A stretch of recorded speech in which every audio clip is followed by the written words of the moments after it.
Most gardeners think they have to choose between growing flowers or growing vegetables, but I would never grow a vegetable without growing a flower right beside it. In this video, I'm going to show you my top 5 flowers that I plant for all my clients right alongside all of their vegetables so that we increase production, cut down on pest pressure, and make the garden so beautiful. So if you're trying to decide between flowers or vegetables, you don't have to. You can do both. First up is Snapdragons. Snapdragons love cool seasons, so they do not mind frost, and they are the first flower that I put into my raised bed garden at the start of every season. Then I put them back into the garden at the beginning of the fall season, and they can even push through a mild summer. Here in my Nashville garden, these Snapdragons that I put in February may stay in the garden all the way until December. Snapdragons are one of the first foods available to the bees. In fact, these flowers are literally designed to hold bees. The blooms are strong enough that a bee can actually crawl inside the bloom and get the pollen. It is one of the most magical things to observe in the garden. So if you've never grown Snapdragons and you really want to watch bees up close, you need to start planting. Snapdragons do great alongside all of your cool season crops. I love to put them along the edges of my cool season garden. They are really impactful alongside any of your brassicas, so things like kale, broccoli, cauliflower, Brussels sprouts, cabbages. And then they're also great alongside your leafy greens. Any of your lettuces, your spinach, your arugula, your romaine, these grow right alongside them. And you can see they have a really nice upright structure. They do not take up a lot of space. You can literally tuck them right on the edge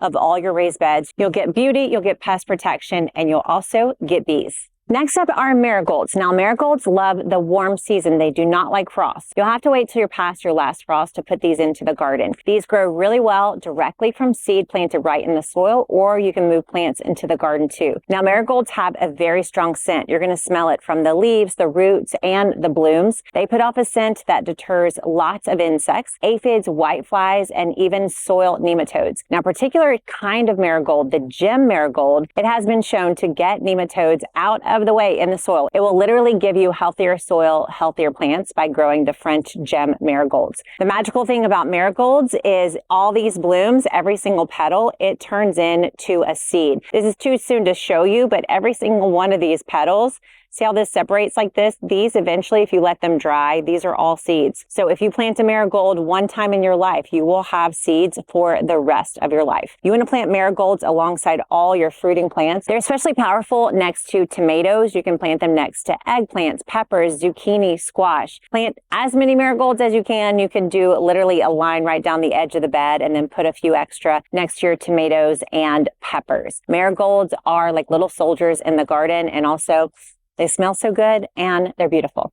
Calendula is by far the most powerhouse flower you can put in your garden. It is a year-round flower. You plant it very early in the season by seed. It is frost tolerant, so I started these by seed directly in the soil in February. The blooms are now here in April and May. You start it as soon as the soil can be worked by seed directly in the soil. You'll have blooms in the cool season. If you're in a milder climate, they're going to last throughout the summer in the warm season, and then they'll stay through the fall. And every bloom gives way to another bloom, and every bloom is full of seeds that will give you flowers for the next year. Calendula is what's known as a trap crop, meaning a lot of pests are attracted to it instead of to the crops that you want to eat.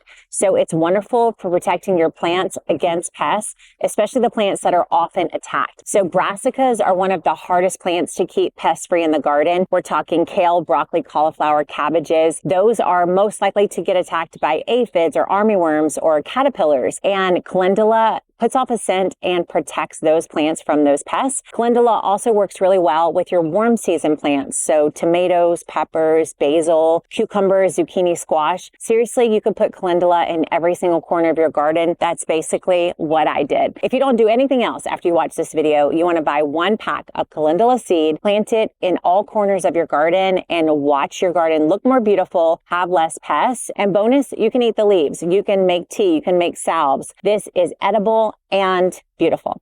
Win-win.